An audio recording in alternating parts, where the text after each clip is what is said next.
Part 5 of the Whole Wheat Pete DPiddy situation, Piddy finally responds. It was only a matter of time before the heat shifted from Pete to Piddy. And as I reported yesterday, this got to the point where the Capcom creator program had to start reconsidering their partnership with him. The fact that an apology finally came out suggests the backlash had just grown too much for him not to say something. I think he doubled down and he lost. Here's DPiddy's response on his Instagram. He starts by acknowledging that this cosplay was a mistake and says he didn't think about the consequences of doing it. He also says he didn't think at the time wearing a mask of a person of color was wrong and that he was wrong about that.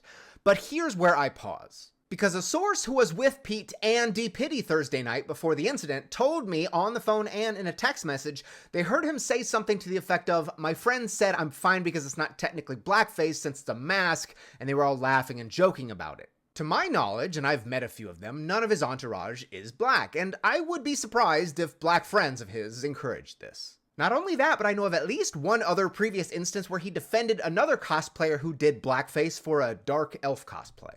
Once is a mistake, twice is a pattern. The source also tells me that Piddy was furious with Pete when he wanted to delete the videos and apologize. The word deranged was used to describe Piddy, who yelled at Pete saying he just needed to not give a fuck, and that any of his friends who did care about this basically were not his real friends. He also said something along the lines of how he wouldn't care if his child knew he did this because it was all just a joke.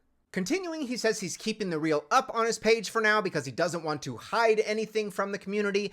Is he monetizing that still? Who knows? Now here's where it gets interesting. He says, "With that said, it's time. I'm done. The community needs to heal and it can't if I'm still a part of it," implying that he plans to leave the cosplay community for good, which I believe is the right choice.